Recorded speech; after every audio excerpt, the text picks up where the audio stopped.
नमस्कार, मैं हूं गिरिजेश वशिष्ठ, सलाहकार संपादक knocking-news.com। 35 साल की पत्रकारिता के निचोड़ के आधार पर कुछ जानकारियां लाता हूं, कुछ विचार व्यक्त करता हूं। आज मैं बात करने जा रहा हूं भारत में सरकार की लूट के बारे में। जी हां, आप उसे कुछ भी कह सकते हैं, लेकिन मुझे वो लूट जैसा कुछ लगता है। मुझे लगता है कि सरकार अपनी ताकत का गलत इस्तेमाल कर रही है और उसका मकसद सिर्फ खजाना भरना है, अपने पास ज़्यादा से ज़्यादा रेवेन्यू जुटाना है। इससे पहले आगे बढ़े, मैं आपसे कहूँगा कि आप इस चैनल को सब्सक्राइब कर लें, वीडियो अच्छा लगे तो शेयर ज़रूर करें। आगे बढ़ते हैं। दिल्ली में 2000 रुपये मास्क ना लगाने पर जुर्माना घोषित कर दिया गया है। 2000 रुपये, 2000 रुपये वो रकम है जो इस हिंदुस्तान में किसी भी आदमी के लिए भुगतान करना बहुत मुश्किल है। किसी भी आदमी, जब मैं कह रहा हूँ तो इस हिंदुस्तान की बहुमत आबादी की बात कर रहा हूँ, उन लोगों की बात कर रहा हूँ जो 500 रुपये रोज में काम करते हैं, 400 रुपये रोज में काम करते हैं।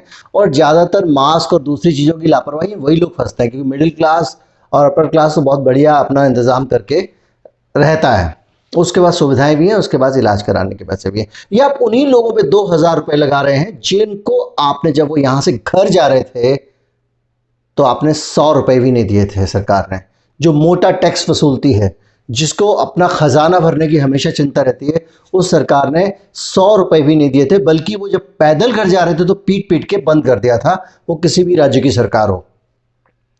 ये सरकार 2000 रुपये इस बात के लिए जुर्माना लगा रही है कि आपने अपनी गाड़ी में भी मास्क अगर ठीक से नहीं लगाया है तो आप पकड़ लिए जाएंगे। किस मुंह से लगा रहे हो आप? ये ठीक वैसा है जैसा कि जजिया कर लगता था, जैसा कि मराठाओं के दौर में चौथ वसूली जाती थी। ये लगान है जो अंग्रेज लोग वसूलते थे।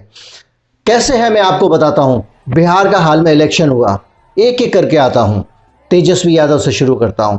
तेजस्वी यादव की रैली में हजारों लोग, लाखों लोग गए, बगैर मास्क, बगैर सुरक्षा के। कोई सोशल डिस्टेंसिंग नहीं थी, कोई 2 गज की दूरी नहीं थी। लोग जाते थे, नेताओं के भाषण सुनते थे, नेताओं की दुकानदारी, जो उनकी कारोबार हैं उनके, जो इलेक्शन लड़ने के, उनको मजबूत करने के लिए बेचारे वहाँ जा रहे थे। और तब इस भीड़ को इकट्ठा करने के लिए हिंदुस्तान में कोई जुर्माना नहीं था। याद कीजिए, हाई कोर्ट ने रोक लगा दी थी इस तरह की चुनावी रैली करने पे। भारत देश के सर्वोच्च न्यायालय ने उस रोक को हटा लिया और कहा कि अब कोई रैली कर सकता है। हजारों लाखों की भीड़, दुनिया भर को जो उपदेश देते हैं, ज्ञान देते हैं, 8 बजे टीवी पे खड़ा हो जाते हैं, 7 बजे टीवी पे खड़ा हो जाते हैं, 11 बजे टीवी पे खड़ा हो जाते हैं गमछा बांध के, उन स्वयं महोदय ने जीत के बाद इसी राजधानी में, जिसमें आप 2000 रुपए का जुर्माना लगा रहे हैं, एक विराट भव्य रैली की। जीत का जश्न मनाने के लिए, जीत का जश्न मनाने के लिए आप रैली कर रहे हैं, हजारों लोगों को इकट्ठा कर रहे हैं। आपको कोरोना की चिंता है? जो आदमी अपनी गाड़ी में 4 लोगों के साथ जा रहा है, जो आदमी अपने घर से जा रहा है, लापरवाही से उसका मास्क हट जाए तो आपके 8 पुलिस वाले, 7 पुलिस वाले, इसमें CISF के लोग भी उसको घेर लेते हैं, उसको गाड़ी से उतारते हैं। अगर उसके गाड़ी में 4 लोग हैं तो 2000 रुपये जुर्माने का मतलब ये 8000 रुपये आप वसूल करेंगे। ये क्यों वसूल रहे हैं ये मैं आपको बताता हूँ। इसलिए वसूल रहे हैं क्योंकि इनको अब ज़्यादा से ज़्यादा कमाई चाहिए। मैं माफ़ी चाहूँगा, बीच में मैंने चूंकि मोदी जी की रैली दिखा दी, तेजस्वी की रैली दिखा दी, और पार्टियों की रैली नहीं दिखाई है, वरना आप लोग कहेंगे। इसलिए मैं सबसे पहले आपको नीतीश कुमार की रैली भी दिखा देता हूँ। वो भी आप देख लीजिए किस बेहूदगी के साथ में इन नेताओं ने भीड़ इकट्ठी की है पूरे चुनाव में। मध्य प्रदेश में शिवराज सिंह की रैलियों में आप भीड़ देखिए, मध्य प्रदेश में आप ज्योतिरादित्य सिंधिया की रैलियों में भीड़ देखिए। अंधाधुंध भीड़, कोई प्रतिबंध नहीं, जो जिसको मरता है तो मरे। सरकार को कोई लेना देना नहीं था, चुनाव आयोग को कोई लेना देना नहीं था। उस देश के कोर्ट ने रोक हटा ली थी इस पूरे घटनाक्रम से। ठीक है, लोकतंत्र है। लोकतंत्र का मतलब ये नहीं है अगर आप वर्क फ्रॉम होम कर सकते हैं तो वैकल्पिक संसाधनों से भी आप चुनाव प्रचार कर सकते हैं। अब आता हूं मैं कि किस लिए सरकार जो है वो चुनाव, ये इस तरह के मोटे जुर्माने लगा रही है। सरकार ने पूरी इकोनॉमी का भट्टा बिठा दिया है। सरकार ने आपका जीना मुश्किल कर दिया है। हर चीज महंगी हो गई है। बड़ी संख्या में लोगों की नौकरियां जा रही हैं।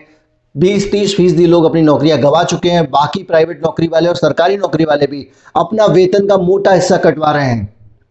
और उस सब के बावजूद इस हिंदुस्तान में मंदी इतनी ज़्यादा है कि सरकार को अपनी टैक्स की चिंता है, और जब अपनी टैक्स की चिंता थी तो इसी दिल्ली में भेड़ बकरियों की तरह बाज़ारों में भीड़ को मरने के लिए छोड़ दिया गया था। कोई चेकिंग नहीं थी, कोई किसी तरह का कोई प्रतिबंध नहीं था। हालात आप देख रहे हैं दिल्ली में, कोई भरोसा नहीं कि हर दूसरा आदमी कोरोना से पीड़ित हो। अब आज जब आपकी उस लालच के कारण बीमारी बढ़ गई तो उसका सोल्यूशन भी आपने लालच से भरा हुआ निकाला। अब आप जुर्माना लगा के खजाना भरेंगे। कितना पैसा क्या करोगे? आपको अपना फोटो दिखाना है, केजरीवाल जी को रिपब्लिक टीवी पे विज्ञापन देना है, अच्छी अच्छी फोटो टीवी पे आनी चाहिए, परिवार के साथ में अक्षरधाम मंदिर में जाके यज्ञ और पूजन करना है दिवाली पे, उसका सीधा प्रसारण करना है, उसके लिए पैसा चाहिए। मोदी जी की हर चौराहे, हर पेट्रोल पंप, हर मोहल्ले में फोटो लगानी है, उसके लिए पैसा चाहिए। ये हमारे देश की जिम्मेदार सरकार है, ये हमारे देश के नेता हैं, और ये इस तरह के जुर्माने लगा रहे हैं। और इसको हमें इस तरह से समझा दिया जाता है कि हम ही सारे कसूरवार हैं इन चीज़ों के लिए। हम ही ने जो वो ट्रंप को बुला के ड्रामा किया था, हम ही थे जब कोरोना को लेकर इस देश में चेतावनी दी जा रही थी तो इंडिया गेट पे लिट्टी चोखा खा रहे थे। हम ही लोग थे जिन्होंने विदेशी फ्लाइटें बंद नहीं की थी। ये हम ही लोग थे, हम ही लोग थे जो चुनावों में रैलियां कर रहे थे। हम ही लोग थे। ये सारा ड्रामा जो है एक के बाद एक हो रहा है, हमारी आंखों के सामने हो रहा है, आप हमको उल्लू बना रहे हैं। हमारी जेब से आप पैसे छीनना चाहते हैं। बूढ़ा आदमी है, अस्पताल जा रहा है, मास्क अगर उसका ढीला हो गया, खुद मोदी जी का पटना में रैली के दौरान मास्क का स्ट्रिप टूट गया था, क्या करिएगा आप? आपने अच्छा तरीका निकाल लिया है। इतने सारे पुलिस वाले घूम रहे हैं, लड़कियों का रेप होता है, पुलिस वाले उसको बचाने के लिए रात को सड़कों पे निकलना असंभव हो रहा है। उसके बीच में आप जो है आपके 8-8, 10-10 पुलिस वाले मास्क का जुर्माना वसूलने में लगे हुए। क्या ड्रामा मचा रखा है आपने? सही बात तो ये कि ये सरकार जो है वो सिर्फ लालची सरकार है। ये आपसे वोट लेके जाते हैं, आपके ऊपर पैसा फेंकते हैं, आपको बेवकूफ बनाते हैं, आपको उल्लू बनाते हैं, तरह तरह की रिगिंग करती है, धांधलियां करते हैं चुनाव में, और सरकार में चले जाते हैं। उसके बाद में आप ही को लूटते हैं। आप मुझे बताइए कि एक भी ऐसा काम आपको दिखता है इस पूरे जुर्माने को लेने के बाद जनता की भलाई का किया हो? अपना घर भरते हैं, अपना चेहरा चमकाते हैं। केजरीवाल जी का चेहरा दिखाने पे जब रोक लग गई थी तो झाड़ियों में खड़े होकर वो टेलीफोन पे बात करते हुए चेहरा दिखाते थे। ये शर्म है इस देश के नेताओं की। मैं कहूंगा कि इसका विरोध होना चाहिए। कम से कम सोशल मीडिया पे ये बात कहें, इसी वीडियो को शेयर करें, कुछ तो करें। ऐसे थोड़ी होगा कि हम लोग लूट के लिए जो है वो शिकार होते रहे सरकार के। नमस्कार, जय हिंद। वीडियो अच्छा लगा हो तो लोगों से शेयर करें। मैं चाहता हूँ कि ज़्यादा से ज़्यादा लोगों तक पहुँचे, क्योंकि ऐसे वीडियो वायरल होने बहुत ज़रूरी है।